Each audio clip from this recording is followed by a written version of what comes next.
tournament, where they fell in overtime to Tennessee State 64-60. Coach, it seems like we're sitting way apart. I'm going to scoot over here so we can both look at this box score. We'll first talk about well, I like your honesty, so I'm just going to be honest if we're moving over.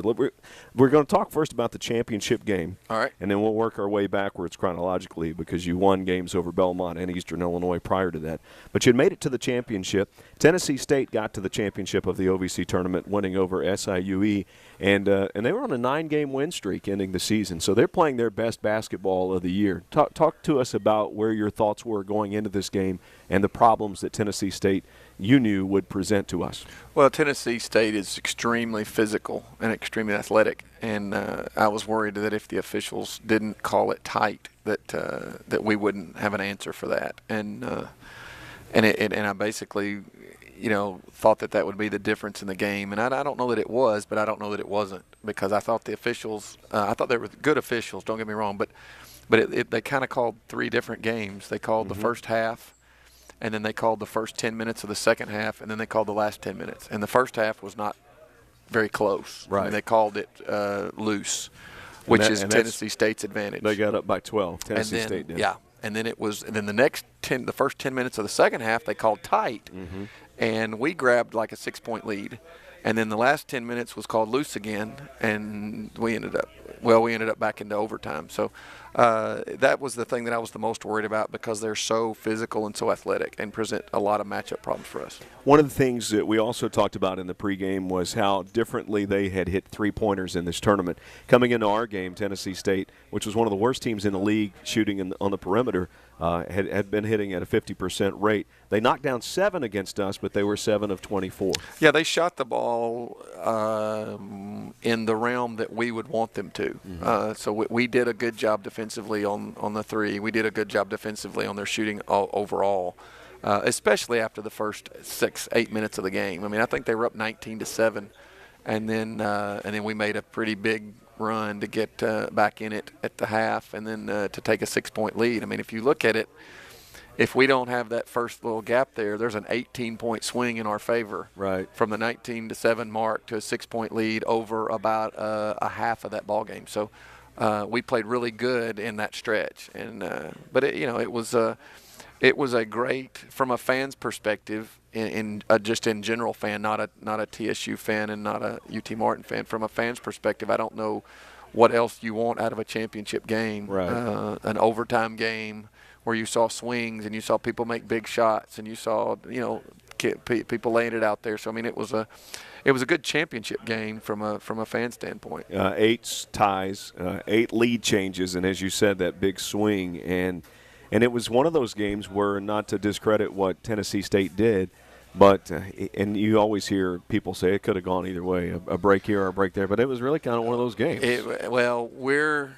We have 2 shots basically to win the game, and one, their point guard stole it from Asia, who, if Asia spins and jumps up and shoots it, we may win that game. And then the other one was our point guard, Danielle, is penetrating, and Katie Schubert is wide open in the corner, and all she's got to do is give her the ball, and I would have bet my house that Katie makes that game winner with no time on the clock, is what was about to happen. Well, she fumbled it. Yeah. And when she fumbled it, she couldn't get it to her, and she couldn't get a shot off.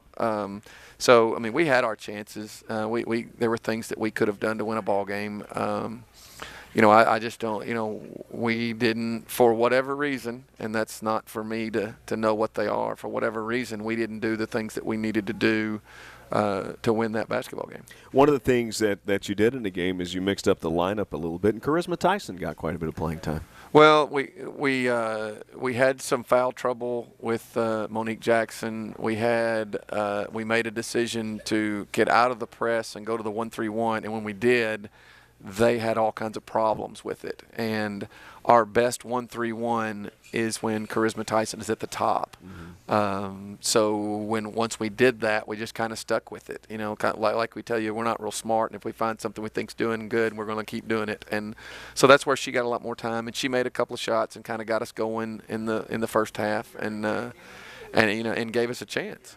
You and I were talking earlier. You were talking to all of us about how we've kind of gotten spoiled because we've been in that championship game 4 times, including one that went to overtime, and won it all 4 years. And this year, I just had that expectation. I know you've been saying all year, don't take all this for granted, Chris, but you just had this expectation that we were going to find a way to win. Well, Our fans are spoiled. Your broadcasters are spoiled. There's no question. You work too hard to be spoiled. There is no question that we're spoiled, and that's a good thing and a bad thing. If you want to find out how good you are, then learn how to handle success and failure. And we didn't handle success well in this ball game because I think that our fans, I think that some of our players, I think that just thought that we're going to win, and that's a great place to be where those are the expectations.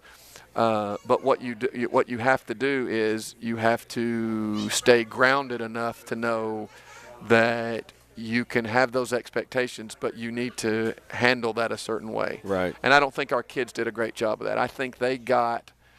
You mean during the game? After the game? Yeah, during the season, kind of at the game, before the game, preparing, whatever. I think that you kind of fall into a comfort level of, well, we found a way to win 16, 18 straight games. We'll find a way to win this one. Well, okay, that's fine, but you better do something to get that rather than sit back and say something's going to happen.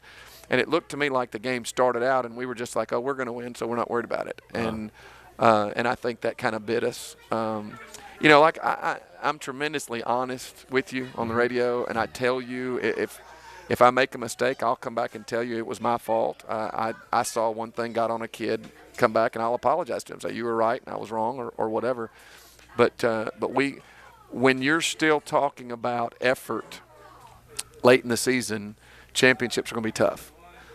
You don't said need this to be, all season? I've said it all season, and the thing, and I don't want to sound like because now when I start coaching the game, none of that's in your head. You're doing what you got to do to try to win a basketball game, and I think this bunch got complacent or satisfied with, my big question would be this. Let's go back to the EIU game on the road. Okay. How do you beat EIU with a buzzer, with a last-minute shot, win by 3, and then play them within a week and beat them 35? Right. How is that possible? And you could argue anything's possible in the game. I'm with you. I understand that. I agree.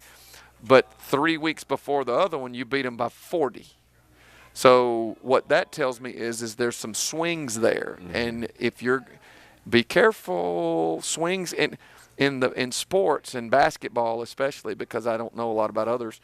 If you're a team that's going to do those kind of swings, if you get that thing swinging the wrong way, and don't do and make a mistake trying to turn it back around, you don't get it turned back around. And if you look at the TSU game, we never got control. We almost had it once. Every time we almost had control, we would do something to let the control go away. We've been doing that all year. We've been doing it with a 14-point lead instead of a 6-point lead. Right. We've been doing it with a 20-point lead rather. And so so in these games and after games when I'm talking to you on the radio, I'm preparing our kids for this game where that you can't make that mistake. There's not enough room for that error in this game. Well, my kids are looking at me, kids meaning our players are looking at me going, what are you, an idiot? We've won all these games. That stuff never caught us. And I'm going, oh, my gosh. It's going to happen to you at the worst time. They don't tell you that, but you know it. You know that it's in the back of their minds or maybe in the front of their minds. That could happen? Well, that they're thinking. But I'm an idiot. That they're thinking that you're. No, they're not thinking that they're you're thinking an idiot. I'm being a coach just trying to motivate them. Yes, that's what they think. That's exactly right. They're thinking. I hate to use the word coach speak. That's what they're doing. Yeah. And that's where they haven't. That's where our inexperience or our youth bit us. They haven't been with me long enough to know he's not going to say something just to say it. He's not going to motivate us to win a game by 30 just to make it look like 30, like we're better No, he's not going to do that. I'm going to be honest with them, and I'm going to shoot them straight. because that's what I want them to get from me. I can't motivate. I don't know how to. You ought to hear my pregame speeches. They're awful. They're awful because I'm like, okay, if I have to motivate you to play in this game, what am I going to do the next? I've got to top it. I mean, because if I do the same, you're going to get bored with it and start sliding backwards. So I've got to top it. Then there's a next game, and I got to top that one. And I don't have that. I can't think of that many things to say. So you know when they make the movie about you as a coach and it's our going team, to it's be going to be boring. Yeah, That's nobody right. will ever want to go watch it. Yeah. I mean,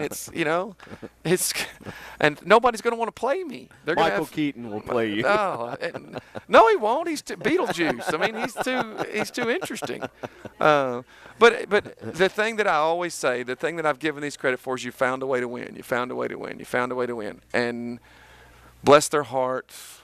Look at the game they didn't find a way to win. That's the thing, Coach. If they lose at Eastern Illinois, it's just a regular season game. Right. And maybe and I think it was Matt or Ben was sitting talking to me and said, you know, they should have happened what happened last year where we lost at SIUE. Yeah. That should have happened to this team so that they would have understood. And that may be right.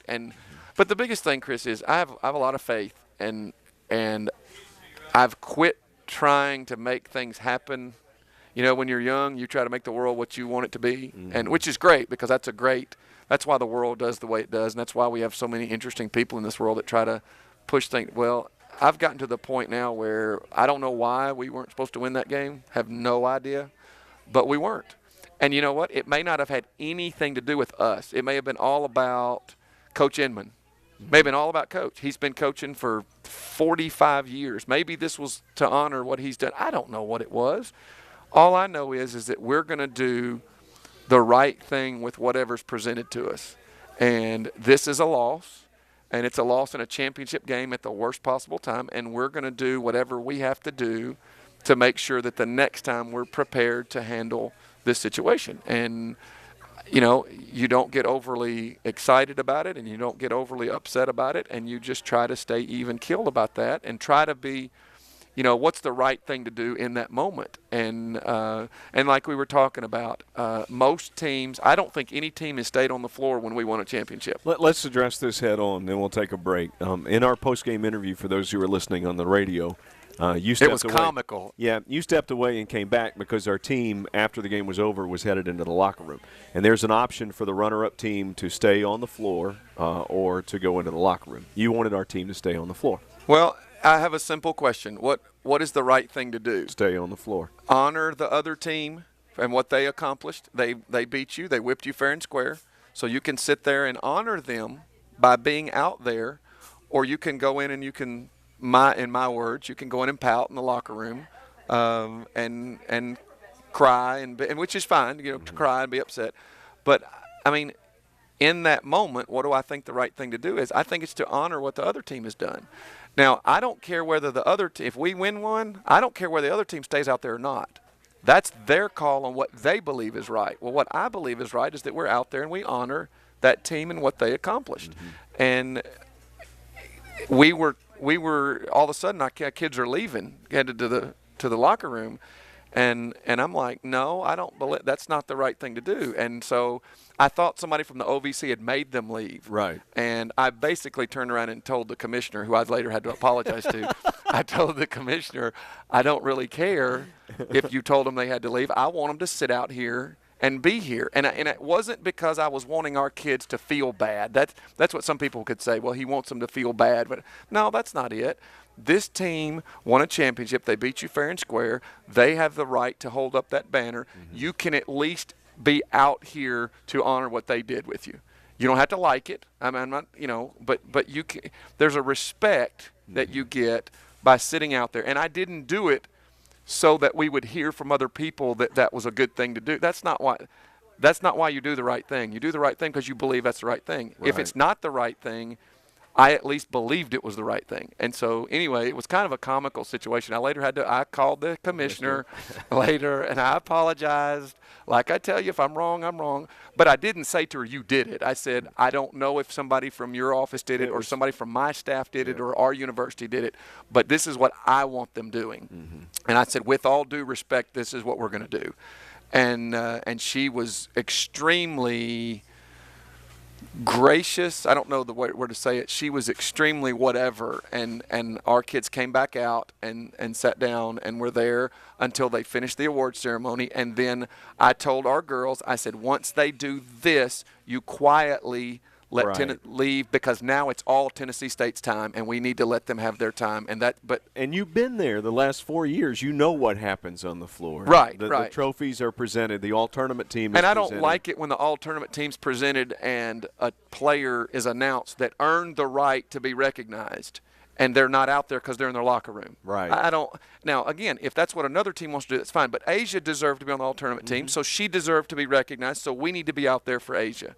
And as soon as Asia's thing is that all-tournament's over, and now it does get a little long when they introduce everybody from the other team. Right. That gets a little long, and that's when I was going like, ugh, that's the part I kind of wish they'd give them the trophy. Announce the all-tournament team, give them the trophy, then you can sneak off. Then they can introduce every kid. Right. But they don't do it that way, which is fine. Yeah. Well, they may if more teams would stay out there. They might. What was really even might. interesting is with our team staying out there, our fans stay too, and I just thought it was just. Well, I tell you what, I appreciated our fans staying, because this is what it may have been a grow up UT Martin moment, where our fans may appreciate. If we ever win another one, as our players, as me, as you, as we all might, we may appreciate it a little more. We had great fans. There was, it was great, a great crowd. We wish we could have brought home another one. I mean, there's nothing more we want. My wife is saying it. We've been pouting for 3 days. Yeah. But it's hard. It's hard to win one. You know, it's so funny. We went out to Arizona and played, and I looked up, and we've been to the NCAA tournament as many times as Arizona. Wow. I mean, you think about that. That's a BCS school. So how spoiled are we? Yeah. I was looking at something that said was watching some game this weekend, or we were turning through it, and some team was going, we've been to our 3rd straight NCAA tournament, first time in school history. And I went, wow, we've been to 4, and we're pouting. That's a tremendous, where is our program now? We all expect us to be really good, and we expect to have that thing. Yeah, but you know what? It's hard. It is. It's hard. really, really, really hard, and I hope that we stay pouting. Yeah. In a sense, I hope we keep expecting, but I really do appreciate our fans staying, because there was a respect there for even our kids, for our fans staying, even with the losing. Our fans are there. Look, we're still with you. And I really, really, really appreciate that. But we're spoiled. Yeah. And I like being spoiled. I mean, I don't like being spoiled rotten. I like being spoiled with expectations of we expect a championship to go through UT Martin. And would you want it any other way? I mean, do you want to be so excited because you've never won anything, and so it's look, we're going to have a say in who goes to the NCAA tournament. It's either you're going to have to whip us or we're going. And that's kind of that's how we recruit. True. Yeah. That when we recruit, we say, look, I don't ever tell kids we're going to win championships. I say we're going to win, but then I say we're going to play for championships, because that puts it back on the kid. So when I tell your daughter we're going to play for championships, what I'm telling her is, now we'll get you there, but you're going to have to do it. And that's how we coach our kids. That's everything we do. And we're going to play for them. Now, if you want to win them or not, it's going to be up to you. Not that I don't have something to do with it, but at a sense, you've got to take responsibility for it. Okay, we'll take a break. When we come back, we'll talk about what's next, as the Skyhawks will head to the WNIT for the first time in Coach McMillan's career. Skyhawks have been there one other time. I think it was back in 1999. Is that right, Coach? 98, 99, 98, 99. Sure was. We'll take a break and come back with more on the UT Martin Skyhawks Sports Network.